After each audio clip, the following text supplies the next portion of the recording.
Durante generaciones se nos ha enseñado que debemos creer que la historia del Éxodo solo en fe solamente. Nos dijeron de que el monte Sinaí, donde Moisés recibió los 10 mandamientos, estaba ubicado en Egipto, pero no hay evidencia real para hacerlo creíble. No hay fotos de artefactos dejados atrás, prácticamente nada para validar una de las historias más importantes de la Biblia. La Biblia dice más de 70 veces que los israelitas salieron de Egipto a Madián, que sería en su mayoría o en su totalidad la moderna Arabia Saudita de hoy. ¿Es cierto que hay muy poca evidencia de que haya ocurrido la historia del Éxodo? ¿O hemos estado buscando en el lugar equivocado? Si bien la teoría de que Moisés y los israelitas que hubieran estado en Arabia Saudita es una teoría nueva, en el mundo exterior no lo es para los lugareños que viven allí. Los saudíes nos abordaron con frecuencia, ansiosos por hablar con americanos por primera vez cara a cara. Y una de las primeras cosas que dirían con entusiasmo será: ¿sabías que Moisés estaba aquí? Déjame mostrarte dónde estaba él y su gente.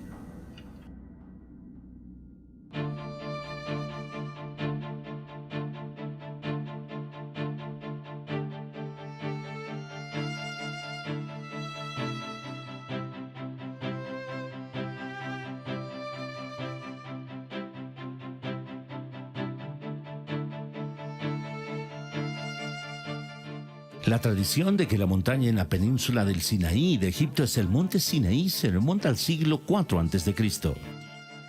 Una nueva investigación basada en fuentes judías, cristianas e islámicas indica que hay una tradición que antecede en 600 años. Y según esa tradición, el monte Sinaí está en el noreste de Arabia Saudita. Esta otra tradición apunta al Jabal Maklaf, un pico en la cordillera conocida como Jabal al-Lawz, como la verdadera montaña de Moisés. Varias fuentes históricas, incluido Josefo, registraron que el monte Sinaí es la montaña más alta cerca de una ciudad que hoy se llama Al-Bad. Los lugareños se refieren a Jabal Makla como Jabal Musa, como la montaña de Moisés. ¿Así que llamas Jebel Musa? Jebel Musa. Una de las características distintivas de esta montaña es la cima ennegrecida que puedes ver justo detrás de mí. La Biblia dice que Dios descendió sobre el monte Sinaí como fuego. Los picos ennegrecidos sobresalen de las áreas circundantes y las rocas solo son negras desde el exterior. Los investigadores no están de acuerdo en si las rocas ennegrecidas son evidencia real de que Dios descendió sobre la montaña como fuego, tal como dice la Biblia, o si se trata de roca volcánica natural. Un pequeño puñado de estadounidenses intentaron infiltrarse en esta área a fines de los años 70 y 80. Fueron arrestados y sus fotos y videos confiscados por la policía saudí. Su evidencia se perdió. Sin embargo, las imágenes y los videos comenzaron lentamente a filtrarse hacia el mundo exterior. Según los que se filtraron y fueron arrestados, estos sitios estaban siendo mantenidos en secreto por el régimen saudí, una teocracia que lo escondió del mundo usando cercas y policías y la amenaza de la fuerza. Mientras trataba de entender por qué los saudíes escondían este importante sitio, comencé a buscar fuentes en el mundo islámico. Durante 15 años he estado en el campo de inteligencia antiterrorista y las relaciones internacionales, y uno de mis mejores contactos tenía una historia que contar.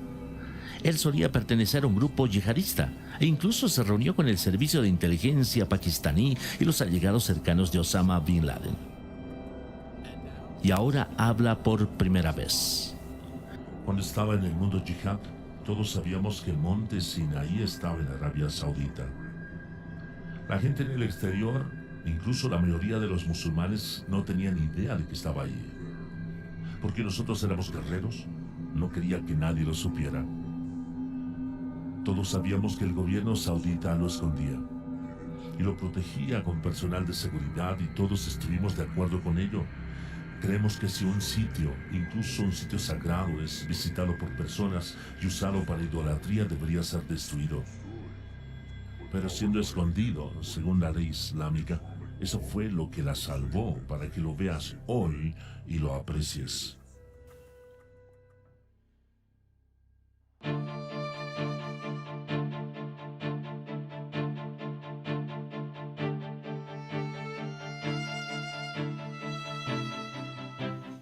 Moisés huye de Egipto después de matar a un egipcio al que vio abusando de uno de los esclavos hebreos. Luego se escapa a Madián como un fugitivo. En Madián, Moisés se sienta junto a un pozo y se encuentra con las hijas de Jetro que están recogiendo agua para su rebaño. Moisés se casa con una de sus hijas. Estamos en la antigua tierra de Madián en este momento, cerca del pueblo que los del lugar describen como originalmente la tierra de Jetro. Cuando visitamos esta área, varios saudíes se acercaron a nosotros para decirnos que aquí es donde residían Jetro y Moisés. Apuntaron con entusiasmo a un antiguo pozo que está cercado y marcado como un sitio arqueológico. Los saudíes siempre han creído que este es el pozo donde Moisés se encontró con las hijas de Jetro, y los musulmanes de todo el mundo vienen a verlo.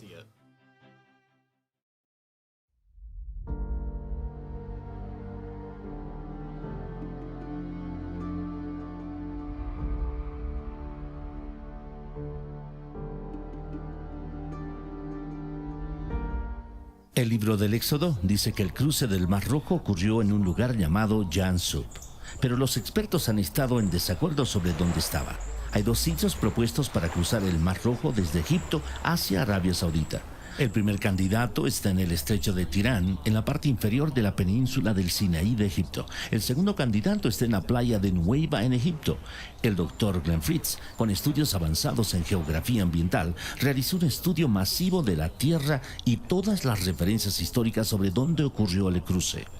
Encontró solo una coincidencia exacta: playa de Nuweiba en Egipto. La playa de Nuweiba tiene casi 8 kilómetros de largo y 4 de ancho, proporcionando suficiente espacio para que la población israelita pueda caber. Aquí quedarían atrapados con las montañas a ambos lados, el Mar Rojo enfrente de ellos, el ejército del faraón justo detrás de ellos. Sorprendentemente, hay un camino bajo el agua de Egipto a Arabia Saudita. El camino no es demasiado empinado. Los israelitas podrían haber caminado fácilmente si se separaran las aguas. La investigación submarina del Dr. Leonard Moeller mostró formas extrañas en el coral, lo que lleva a algunos a creer que los restos del ejército del faraón están ahí.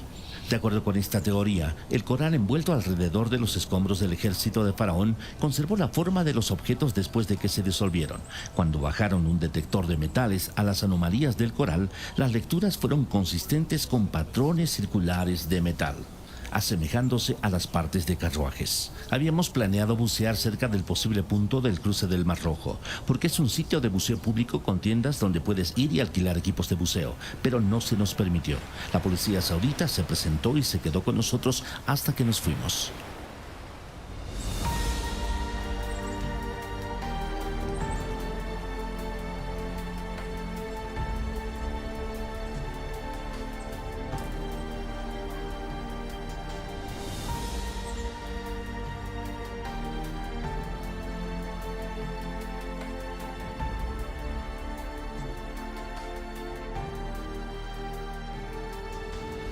Después de cruzar el Mar Rojo, Moisés y los israelitas se detuvieron en un lugar cerca del monte Sinaí llamado Elim.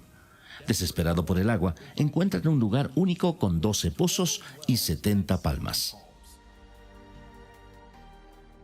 A lo largo del camino hacia el posible monte Sinaí real, hay un lugar que refleja Elim con muchas palmeras y hasta hoy 12 pozos. Los locales sauditas nos señalaron a este lugar y específicamente referido a él como Elim.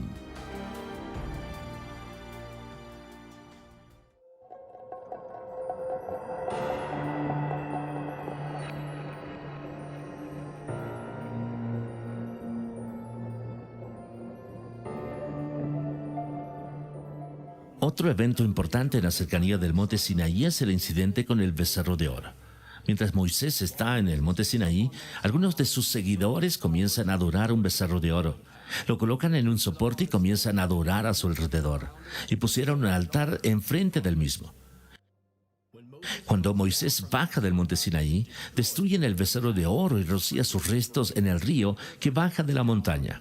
Aquí, frente a la montaña, teníamos los restos de lo que pudo haber sido ese lugar de adoración del becerro de oro. Ahora detrás de mí está un sitio arqueológico cercado que los saudíes están protegiendo. Usted ve el soporte con muchos petroglifos de vacas y personas que adoran vacas, así como una estructura ligeramente levantada que puede ser un altar frente al soporte del becerro de oro. Hay un letrero en árabe y en inglés que advierte a los intrusos que no ingresen a la zona. La tradición local de que allí es donde estaba el becerro de oro es tan fuerte que si te acercas a él serás sospechoso de buscar oro. Según la Biblia, los adoradores del becerro de oro decían: estos son tus dioses, oh Israel. Este verso indica que hay múltiples representaciones de toros, mientras los israelitas están adorando el becerro de oro. En la parte superior del soporte donde se había colocado el becerro de oro, hay una hendidura circular donde la roca ha sido desgastada. Se especula que aquí es donde Moisés convirtió el becerro de oro en polvo. Después de que Moisés destruye el becerro de oro, 3,000 de los adoradores del becerro son asesinados. Así que debe haber un lugar donde miles de personas fueron enterradas. Cerca de 6,5 kilómetros de este sitio hay un cementerio antiguo masivo, que parece ser un lugar de enterramiento masivo donde se excavaron las tumbas de una vez.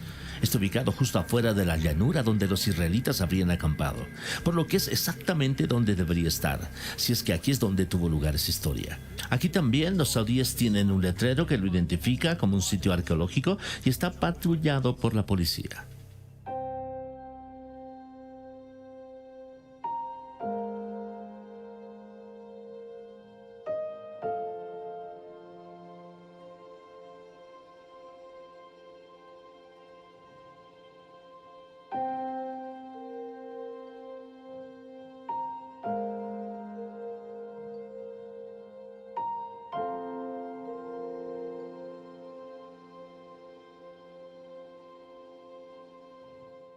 El libro del Éxodo dice que Moisés construyó un altar de piedra sin cortar al pie del monte Sinaí y también estableció 12 pilares para simbolizar las 12 tribus de Israel.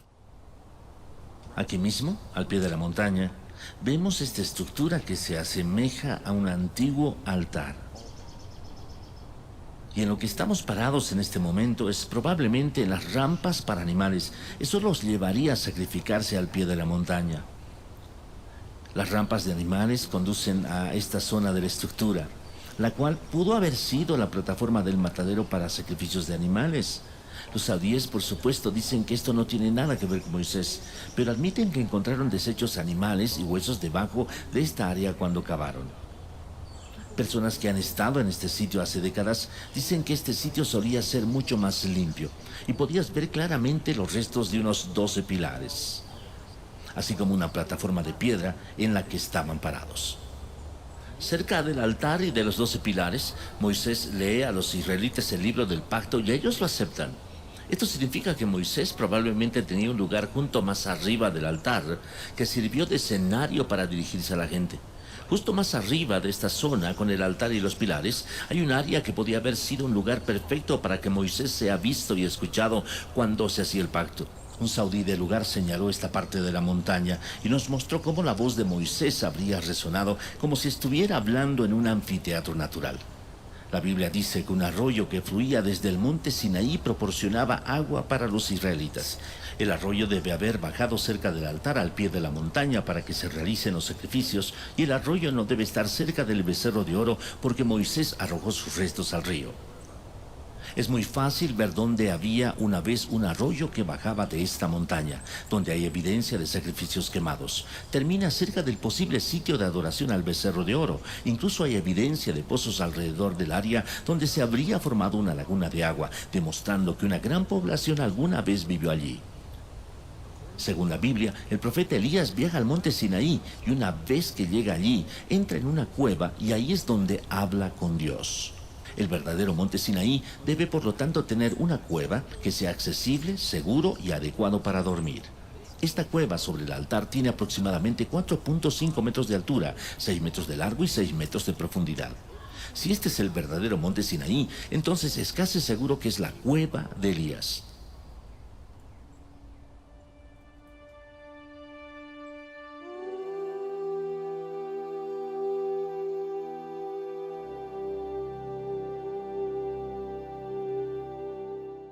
El campamento de los israelitas se establece donde no hay agua. Moisés sube a una roca diferente y la golpea con su vara y milagrosamente el agua se derrama para sus seguidores. El historiador Josefo dijo que la roca partida todavía podía verse en su tiempo y era tan grande que no podía haber sido movida. ¿Es posible que esta roca partida aún permanezca hoy, testificando la veracidad de esta historia? La respuesta es sí, y es impresionante.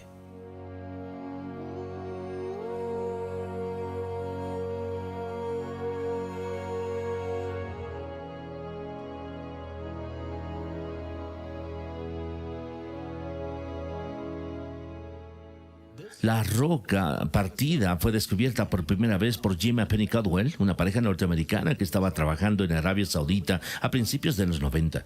Los beduinos locales siempre han tenido dos nombres para esta área: el agua de Moisés y la roca partida de Moisés. Esta roca dividida está en la cima de una colina de 3,5 metros y está en algún lugar entre 2 y 18 metros de altura. Y lo que es realmente sorprendente es la ubicación específica en el valle a lo largo de la posible ruta hacia el monte Sinaí. Es que las rocas debajo de la roca partida son lisas, como si toneladas y toneladas de agua se derramaran formando un lago en miniatura en el fondo, para que los israelitas beban de ella. Si tienes una relación con uno de los que viven por ahí, te dirán que esta área está relacionada con Moisés. Pero los beduinos que viven aquí tratarán de mantenerte fuera. Vimos esto de primera mano cuando nos expulsaron del área. Está bien, así que estamos a toda velocidad. Vamos a ver si este tipo nos sigue. Escuchamos 2 disparos.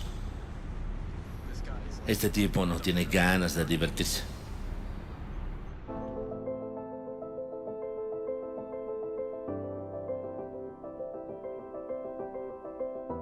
La Biblia dice que el área cerca de la roca partida, donde los israelitas lucharon contra los amalecitas, se llama Refidim, que significa lugar de descanso. Inscripciones hebreas que encontramos allí se han interpretado y significan lugar de descanso, la definición de Refidim. Más cerca de la montaña se han encontrado inscripciones que el Dr. Miles Jones, un erudito del hebreo antiguo, cree que están hablando de la batalla de los amalecitas. Dice que una de las inscripciones se refiere a la muerte de una amalecita. Cerca hay 2 inscripciones que el Dr. Jones cree que están marcando el lugar donde murieron una madre y una hija hebrea. La Biblia dice que Dios le dijo a los israelitas que posean la tierra donde tocan las plantas de sus pies. Cerca de la roca partida y cerca de la montaña hay muchas inscripciones con una imagen de un pie y una sandalia. Junto a la imagen hay una escritura protohebrea que significa la planta del pie. También encontramos inscripciones que fueron traducidas y se descubrió que se referían a Yahvé, el nombre hebreo para Dios. Hay otra área cerca de la montaña llamada Wadi Musa o el Valle de Moisés. Aquí se encontró la representación de una menorá y podría ser la más antigua de una conocida hoy. Un nuevo testigo ha revelado recientemente que los saudíes han estado ocultando la evidencia del éxodo desde al menos la Segunda Guerra Mundial. Este hombre era un piloto americano que conoció al rey de Arabia Saudita. Bob Karduk fue una de las primeras personas en llegar al Jabal Maqla en la década de los 80 y recientemente entrevistó a ese piloto y puso las imágenes disponibles para este video. Es un honor conocerte. Bueno, gracias. Nuestras vidas se han cruzado posiblemente en algo muy histórico y estamos hablando acerca de dónde se encuentra el verdadero monte Sinaí. No tenía idea de que alguien remontándose tan lejos como la Segunda Guerra Mundial habría visto la montaña y le habían dicho que la montaña era la montaña sagrada de Moisés. ¿Alguno de los musulmanes dijo que era la montaña sagrada? O sí. Supongo que todos en el ejército saudí sabían que era sagrado. Pues me prohibieron volar a su alrededor porque estaba fuera de los límites, que sería matado, que ya sea Dios o quizá por alguno de ellos, no lo sé. Y cuando despegué estaba medio muerto de miedo. Apuesto a que volé alrededor, pero era diferente del resto de las montañas porque era negro en la parte superior, o era un verde negruzco. Estaba lo suficientemente oscuro. ¿Quieres saber lo que realmente creo? Creo que es el monte Sinaí. Creo que Dios me dejó volar alrededor. Eso es lo que creo que pienso. Él nos dejó a ambos vivir. ¿Por qué no hemos oído hablar de este otro candidato para el monte Sinaí? ¿Por qué casi todo el enfoque ha estado en el sitio tradicional a pesar de su falta de pruebas convincentes? Piensa en cuántas cosas se alinean con la historia bíblica aquí en esta montaña. Hay una playa, un sendero donde podía haber ocurrido el cruce del Mar Rojo, coincidiendo con el relato bíblico. Se puede ver cómo los israelitas podían haber acampado cerca de Elim con 12 pozos y 70 palmas. En el camino a Jabal Machla con una roca partida, una zona adecuada para acampar. Hay una montaña conocida como la montaña de Moisés, con una gran llanura frente a ella donde millones de israelitas podrían haber acampado. Puedes ver un altar de piedras sin cortar al pie de la montaña donde hay evidencia de sacrificios. Justo donde debería estar, hay evidencia de adoración al toro, y puede ser exactamente como Moisés habría visto la adoración del becerro de oro mientras bajaba de la montaña. Hay un arroyo que baja de la montaña, tal como dice la historia del Éxodo. Puedes ver justo donde pudo haber estado la cueva de Elías. Todos estos pequeños detalles tienen que encajar, y encajan. Después de regresar de viaje, la gente me preguntó cómo me sentía allí donde tan pocas personas han podido estar. Los sentimientos predecibles fueron fáciles de describir: adrenalina, asombro, admiración. Pero había una emoción que era más difícil de describir. No merecía estar allí. No soy alguien que ha entregado su riqueza a los pobres. No soy un científico o un pastor. Y todavía hay días en los que me siento como si no tuviera fe en absoluto. Pero entonces, mientras miraba las montañas, recordé algo. La Biblia tiene un patrón claro donde Dios no usa lo mejor o lo más esperado. E incluso Moisés era tan inseguro que no quería el trabajo. En lugar de utilizar a los más calificados, el patrón es que Dios usa lo inesperado. Los inseguros, los imperfectos, los deprimidos, los que dudan, los desvalidos. Cada persona puede hacer una diferencia, especialmente aquellos que piensan que no pueden. Mientras ven esto, los saudíes están construyendo una super ciudad que está planeada para ser 33 veces más grande que Nueva York. Si todos nosotros no tomamos medidas, la construcción saudí en la zona puede destruir evidencia clave y evitar la excavación en el futuro previsible. Para intentar evitar que estos sitios sean amenazados, hemos creado un sitio web y una organización sin fines de lucro para apoyar investigación adicional y para convencer a los saudíes de preservar los sitios para que puedan ser salvados e investigados. Estamos entrando en un periodo en el que nunca hemos estado antes, uno donde este material de archivo y otra evidencia del Éxodo y la Biblia en general están a un solo clic de distancia para cualquier persona en la Tierra con una conexión a Internet. Y en la manera que estos sitios son revelados, cambiará el Medio Oriente para siempre e impactará a los miles de millones de personas que siguen el judaísmo, cristianismo, islamismo y los que no tienen fe en absoluto. El mundo está a punto de cambiar.